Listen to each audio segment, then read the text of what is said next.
Hi everybody. So I know it has been a while since I've actually done like a real video. So just a quick catch up. I'm going to be putting out 2 more videos after this one. This one, however, is going to be for a review on a book that I did. And it is called And Then My Uterus Fell Out. The author is P.R Newton, and her name is Piper.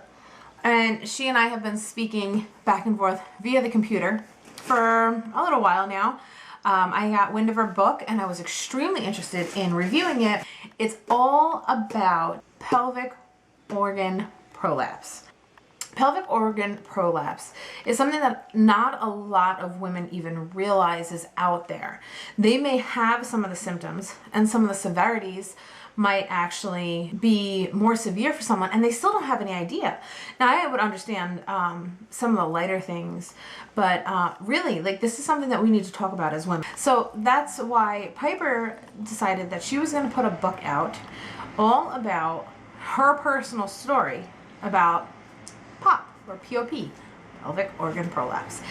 She tells us all about her life before, a brief synopsis of before she had her first child, and I'm going to tell about her book, and then I'll give a quick synopsis on my story, and then you guys, you know, if you have similar experiences, please make sure that you comment. She tells about how she wasn't even trying to get pregnant and she wound up getting pregnant, and she lives in Canada, so they don't have a lot of the same things that us here as Americans do. You just kind of get whoever you get as doctors and midwives and stuff like that. She takes you through her pregnancy and then the delivery, which was traumatic, and it definitely caused a lot of permanent issues for her. She wound up going through a lot to find out that she has pelvic organ prolapse. I'm going to go through a few things real quick. Pelvic organ prolapse is when you have any of your pelvic organs falling out, quote unquote, falling out. It's your muscles aren't supporting the organs as they should. So you have muscles that are supposed to be supporting your uterus. You also have muscles that are supposed to be supporting your bladder and your rectum, your intestines and stuff. So there could be a cystocele, which would be for your front, for your bladder, a rectocele, which could be the back for your rectum, and then a complete organ prolapse would be for your uterus. So when you have a cystocele, you'll feel pelvic pressure. You'll have issues with urination, whether it be incontinence or you feel like you have to go and then you can't. Rectocele, you'll feel pressure in between your legs. You could feel like it's hard to have bowel movements. But here's the thing, is that you have to do your own research and talk to your doctors about this too, because sometimes all of these things can be together, and it all depends on what muscles are flip-flopping.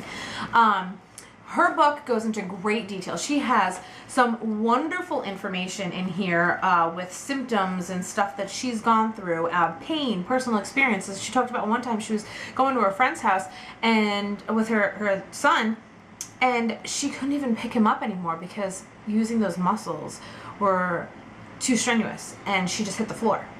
And just trying to pick her son up, she hit the floor because of the pain. And I get that. I understand that pain. I've had that pain. Luckily, I've never hit the floor. She takes you through her journey of trying to get some sort of relief from this.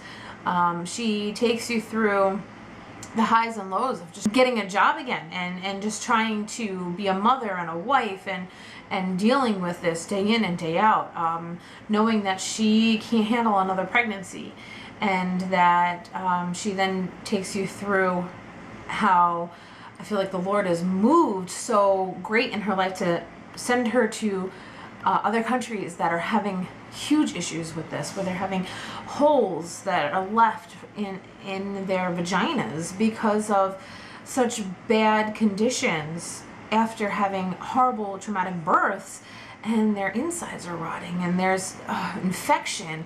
And she talks about all of that great experience that she went through. Great, we say great because I mean it's not, but she walked through this she walked away with an adoption, and her story is pretty intense, and she's pretty strong to have to go through what she went through, and she's extremely brave to put it all in a book out there for you guys so that nobody else is left wondering what is going on with my body. And I applaud her for being so bold in telling her story, because let's be honest, talking about our uteruses, talking about our vaginas, that's not really what many women want to do. But we have to, because this is something that a lot of people don't know. And if you're going through it, you could feel extremely depressed and extremely alone if you're not going to talk about it with anybody else because you think that your body's failing you. So Piper walks you through that.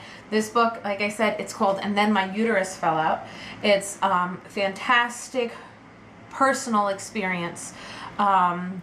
As a Christian, I warn you from my point of view, this is just my beliefs, so, there's some language in there that, like, I don't use, it's not harsh. It's not harsh by any means, but, there may be, like, a few small curse words in there. It's real. That's what her book is. Her book is very real for her own personal experience. And she doesn't hold anything back. And that's pretty intense, and that's pretty awesome. So, for my own personal experience, I've had, even before I had kids, I always had what I felt like touch and go, like pressure, and it almost felt like, a urinary tract infection, and then it would kind of go away. The more children I've had, the more I've realized, like, oh my goodness, I feel like I have a bowling ball that's dropping down, but mine thankfully goes away. I do Kegels and stuff like that. She talks about all of that too. I'm not saying she didn't, our bodies are completely different. I have a cystocele. So I definitely have more issues when it comes to urinating and stuff like that. Not all the time. Mine comes and goes, like I said. And I know after I had Mike, it was such a quick birth, 3 hours start to finish, quick pushing. At one point in time, my cervix was right at my vaginal opening, and I felt that pressure. So thankfully it's worked its way back up, and I don't have that pain and that pressure all the time anymore. But if I have a very heavy cycle, it creeps back again. I feel all of that pain and all of that pressure again. So I urge you guys to go out there and check your symptoms. Check the symptoms on there. It could be pain and pressure. It could be issues with having bowel movements. Sometimes you're constipated. Sometimes you have loose stools. Sometimes you have a hard time urinating. Sometimes some women are so bad they actually have to like bend over and touch the floor in order to urinate. Now, thank the Lord that I don't have that. But these are things that they have. They could be lower abdominal pain, lower back pain, in your legs, in your butt. You could have all of these pain that you're like, what's going on? It could be that. Talk to your doctor. There are different therapies out there for women. There's different, you could go in for surgery and have mesh stuff put in. Do your research. Don't go in and just jump in 2 feet without checking anything out. I'm not going to say don't do it. I'm not going to say do it. I'm going to say do your research. Know your body. Know what the doctors want to do. So that's it for now. Again, this is the book for I love the name. I think it's such a great eye catcher. And then my uterus fell out. And for the storyline, I think this is such a pretty cover. So go out, check this out if you are having any of these symptoms. Get educated on your body and let us know. If you private message me, or if you feel like you want to get in touch with her, I'll see if I could hook that up for you guys. But get out there and talk about it. All right, so thanks for watching, and I will talk to you guys later. Bye.